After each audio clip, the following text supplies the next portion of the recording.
Salut à tous, donc aujourd'hui on se retrouve pour une nouvelle vidéo et aujourd'hui il va s'agir de l'ouverture du nouveau deck de structure La Horde de Zombies. Donc le deck qui est sorti aujourd'hui même le 1er novembre 2018, juste après Halloween bien sûr. Alors c'est un deck qui est très attendu depuis son annonce tout simplement parce que à l'intérieur, vous l'aurez compris, on retrouvera du support pour l'archétype zombie, un deck qui est très ancien maintenant. Je trouve que c'est vraiment bien qu'il y ait du support pour ce deck tout simplement parce qu'il en manquait cruellement et puis en 2018 ça restait assez compliqué de jouer le deck zombie. Donc là avec ce nouveau deck on va pouvoir le jouer un petit peu avec des cartes au goût du jour. Pour ce qui est des cartes qu'on retrouvera à l'intérieur, on aura d'abord le nouveau monstre Boss Monster à 2800 points d'attaque, le roi du déclin Balerdrock, un monstre excellent pour le deck. On aura également un nouveau monstre synchro, le dragon nécro zombie aux yeux rouges, un excellent monstre à jouer puisqu'il peut gagner énormément d'attaque avec son effet. Et évidemment à l'intérieur on retrouvera des rééditions d'anciennes cartes zombies que vous connaissez tous probablement, comme le monde zombie d'ailleurs, qui est une carte indispensable à jouer dans le deck. Juste avant de s'ouvrir ce deck, je précise très rapidement que j'ai ouvert récemment un compte Utip. Alors pour ceux qui ne voient pas ce que c'est tout simplement une plateforme qui permet de soutenir les créateurs sur YouTube principalement. Alors le principe il est très simple, en gros le but principal de la plateforme c'est de visionner des publicités et pour chaque publicité que vous allez regarder vous allez soutenir financièrement le créateur en question. D'ailleurs il y en a de plus en plus qui ouvrent des comptes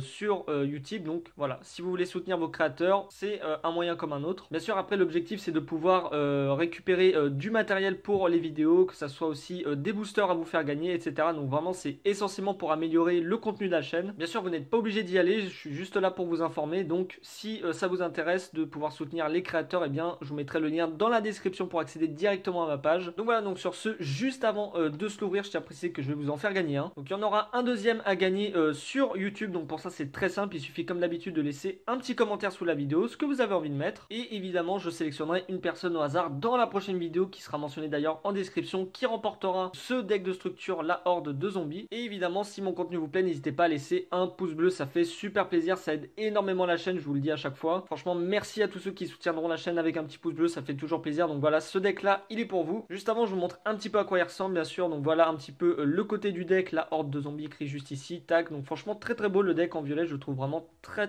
sympa. Ensuite voilà pour ce qui est du dos, donc déchaîner le monde des zombies. Et là vous avez la liste complète des cartes que vous retrouverez à l'intérieur. Donc bien sûr le contenu est toujours le même quel que soit le deck que vous achetez. Alors donc à l'intérieur de ce deck on retrouvera 37 cartes communes, 3 super, 2 cartes ultra rares, un guide d'apprentissage, un tapis de jeu de luxe avec un guide du duel au verso, avec des astuces pour vous aider à déployer une stratégie parfaite bien évidemment. Donc voilà pour ce qui est du dos de ce deck. Donc sur ce on est parti, on va s'ouvrir tout de suite ce deck de structure, La Horde de Zombies. Tac, donc juste ici on a le tapis de jeu et le petit guide d'apprentissage que je vais vous montrer dans quelques instants. Et évidemment juste ici on a le deck qu'on va se déballer dans quelques secondes. Franchement il est magnifique ce deck, vraiment très beau. Donc je vous montre d'abord le guide d'apprentissage. Donc évidemment ça c'est comme on a à chaque fois dans tous les decks, donc ça permet de connaître un petit peu les règles si vous avez encore du mal avec notamment les monstres liens, les monstres pendus, les Xyz, les synchros, les fusions, etc. Donc à garder si vous débutez dans le jeu, c'est très précieux, ça aide énormément au début. Et juste ici on a le tapis qu'on va se déplier. Tac, donc voilà il est juste magnifique, franchement très beau, avec là le nouveau monstre synchro représenté juste ici, et juste ici le nouveau roi du déclin qui est juste très fort. Donc franchement magnifique comme tapis, je le trouve vraiment très stylé. Et on est parti tout de suite avec le déballage de ce deck de structure, La Horde de Zombies. C'est parti, on commence tout de suite avec le premier monstre en ultra rare, le dragon nécro zombie aux yeux rouges, un monstre qui est juste excellent pour le deck, un très bon monstre synchro. Alors c'est un monstre de niveau 7, il faut juste un synthoniseur plus un monstre plus non synthoniseur pour l'invoquer, ce qui est juste très facilement invocable dans le deck. Et lui donc il va gagner 100 points d'attaque défense pour chaque monstre zombie sur le terrain et dans les cimetières, sachant que le monde zombie lorsqu'il est activé permet de rendre tous les monstres sur le terrain et dans le cimetière en tant que monstre zombie. Donc bien évidemment il peut gagner énormément d'attaque avec son effet. Et lorsqu'un monstre zombie est détruit en combat, on peut invoquer spécialement un monstre zombie depuis l'un des cimetières sur notre terrain. Donc là franchement c'est juste excellent, elle est juste beaucoup trop forte cette carte. 2400 points d'attaque, 2000 points de défense, un monstre juste excellent à jouer dans le deck. Franchement une très bonne carte à récupérer. Ensuite en super rare on a le Tatsunekro. Alors ça bien sûr c'est une référence au Tatsunoko qui était un monstre synchro. Ok, donc un petit monstre de niveau 3, un petit monstre zombie synthoniseur. Donc si ce monstre invoqué posé normalement va être utilisé comme matériel synchro, un monstre dans votre main peut être utilisé comme un des autres matériels. Et si on fait ça, tous les matériels pour l'invocation sont bannis au lieu d'être envoyés au cimetière. Donc un très bon monstre à jouer également en super pour justement faire votre monstre synchro. Ensuite en ultra rare, on a le roi du déclin, Balerdrock. Alors ça, c'est le gros boss monster à 2800 points d'attaque qui est juste excellent dans le deck. Et durant la standby phase, lorsque une carte est dans une zone terrain et que cette carte est dans le cimetière, on peut l'invoquer spécialement en position de défense. Et une fois par chaîne, lorsqu'un monstre zombie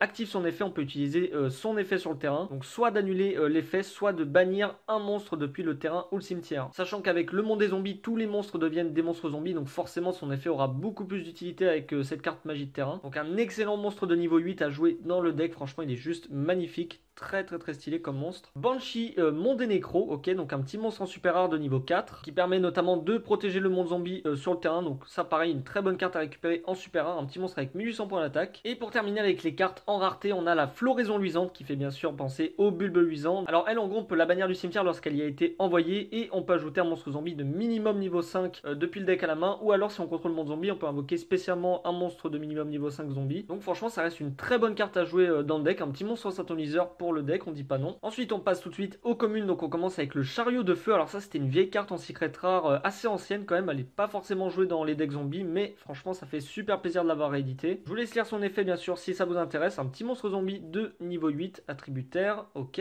Le dragon zombie aux yeux rouges, alors ça bien sûr c'est la première carte qui est sortie dans le deck de structure, le tout premier deck de structure zombie. Bien sûr c'est une carte qui rappelle énormément de souvenirs puisque moi-même quand j'étais jeune j'avais acheté le tout premier deck zombie et c'était la carte justement phare de ce deck. Petit monstre zombie, 2400 points d'attaque, 2000 points de défense, un monstre vraiment très emblématique du deck. Ensuite on a Goku N Mecha Maléfique. Alors ça c'est une carte qui était jouée plus au début quand le deck zombie commençait un petit peu à se mettre en route. Donc là je suis pas sûr qu'elle soit jouée encore cette carte. Ok, ensuite on a la décomposition sans fin. Alors ça c'est une carte qui était très jouée à un moment puisque c'est une carte qui peut s'invoquer spécialement directement depuis la main en payant 2000 points de vie et qui gagne une attaque égale à la moitié des life points d'adversaire. Pourquoi pas, ça peut être intéressant à jouer, un petit monstre de niveau 5. Ok, le paladin du dragon body qui est réédité aussi, un petit monstre de niveau 4, 1900 points d'attaque. Ça aussi c'est une vieille carte, franchement ça rappelle beaucoup de souvenirs. Le seigneur immortel, encore un monstre de niveau 4 zombie, non invocable spécialement. Vous pouvez sacrifier cette carte puis cibler un monde zombie dans votre cimetière, ajoutez-le à la main. Ça peut être très intéressant à jouer puisque bon, monde zombie c'est quand même une carte très fort dans le deck. La carte phare du deck zombie, le maître des zombies, ça c'est juste une carte excellente qui permet de ressusciter ces monstres zombies, donc une très bonne carte à jouer dans le deck, je vous la conseille, un petit monstre avec 1800 points d'attaque. Ensuite toujours en monstre à effet de niveau 4, on a le Tristan Chevalier des Enfers, ok, donc lui c'est un monstre que je connaissais pas. Lorsque cette carte est invoquée normalement, vous pouvez cibler un monstre zombie avec 0 points de défense dans le cimetière, ajoutez-le à la main et il gagne 300 d'attaque si vous contrôlez un ou plusieurs autres monstres zombies.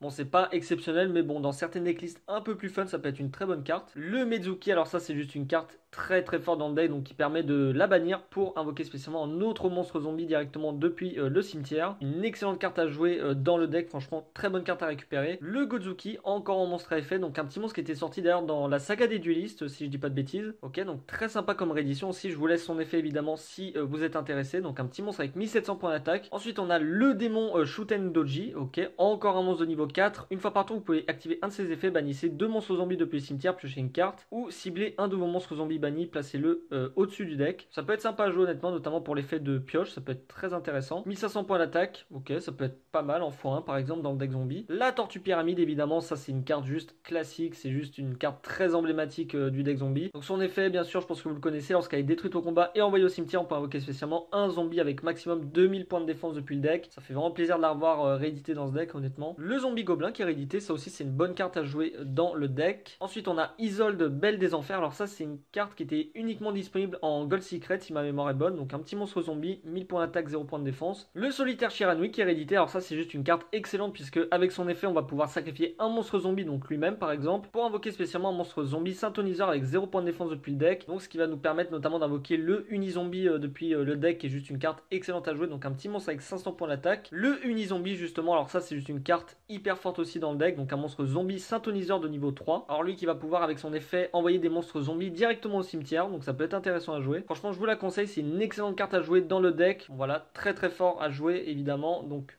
peut-être x2, ça peut être intéressant je pense comme ratio. La mythe articulée, ça paraît une très vieille carte pour le deck, ça fait plaisir de l'avoir réédité. L'incarnation du pharaon qui est réédité également, une vieille carte. Le bouc fantôme, alors ça peut être une carte très intéressante à jouer puisqu'elle a un effet pour invoquer des jetons, donc ça peut être très sympa à jouer dans le deck. Ensuite en magie on a la nécronisation zombie, alors ça c'est une nouvelle carte qui est juste excellente pour le deck, donc je vous lis son effet. Si un monstre zombie de minimum niveau 5 est sur le terrain, ciblez un monstre contrôlé par votre adversaire jusqu'à la main phase, prenez son contrôle. Voilà, donc ça fait changement de cœur direct sur un monstre adversaire et durant votre main phase, si cette carte est dans votre cimetière, vous pouvez mélanger un de vos monstres zombies bannis dans le deck, et si vous le faites, posez cette carte, mais bannissez-la lorsqu'elle quitte le terrain. Donc vous voyez, avec cette carte, on va pouvoir récupérer les monstres zombies bannis, donc ça c'est plutôt intéressant, donc une très bonne carte aussi à jouer dans le deck. Encore une nouvelle carte, la lutte de pouvoir zombie, une petite magie rapide, une carte qui est juste excellente puisqu'elle va pouvoir rajouter de l'attaque à vos monstres zombies et elle aura également un effet dans le cimetière pour pouvoir la reposer directement sur le terrain en renvoyant un monstre zombie banni directement dans le deck. Franchement, je trouve que ça peut être une très bonne carte à jouer, par exemple x1 ou x2 dans le deck zombie, pourquoi pas. Le monde zombie classique, la petite magie de terrain qui permet de rendre tous les monstres dans le cimetière et sur le terrain en tant que monstre zombie finalement. Et aucun joueur ne peut invoquer par sacrifice de monstres, donc ça peut être très intéressant notamment contre le deck True Draco. Vous avez directement un avantage lorsque vous commencez le duel sans avoir à sider, donc c'est plutôt intéressant. Donc une carte à jouer x3 dans vos decks zombies, je pense c'est quand même une carte très forte. L'œil de la domination qui est réédité, une vieille carte magie normale aussi. Ok. Le livre de la vie, ça aussi ça peut être intéressant avec le monde zombie puisque ça va permettre de récupérer un monstre dans votre cimetière et l'invoquer spécialement et de bannir un monstre zombie dans le cimetière de l'adversaire, sachant qu'avec le monde zombie, tous les monstres de l'adversaire deviendront des monstres zombies dans le cimetière, donc ça peut être aussi une carte assez intéressante à jouer dans le deck. En magie continue, on a l'appel de la momie, alors elle qui va permettre justement d'invoquer spécialement vos monstres zombies directement depuis la main, donc pourquoi pas la jouer. Le sacrifice inutile évidemment pour envoyer un monstre directement depuis le deck au cimetière, très fort dans le deck zombie. Le portail de monstre qui est réédité, ok pourquoi pas. Entraîner dans la tombe qui est réédité, donc ça c'est très sympa, c'est une carte qui n'est pas forcément jouée dans les decks zombies mais plus dans les decks notamment monde ténébreux, donc il y a un effet d'ailleurs très intéressant pour regarder la main d'adversaire et lui défausser une carte au hasard et il lui fera la même chose avec nous. Donc si on a un deck qui fonctionne avec le cimetière, ça peut être très intéressant à jouer. L'enterrement d'une autre dimension, ça peut être aussi une très bonne carte puisqu'elle va permettre de retourner vos monstres bannis dans le cimetière, donc c'est plutôt pas mal. La balade partagée qui est très jouée d'ailleurs dans ce format puisque il y a pas mal de tutos qui se font depuis le deck à la main, donc elle en gros à chaque fois que l'adversaire ajoute une carte de son deck à sa main, on pourra piocher une carte, donc très forte aussi dans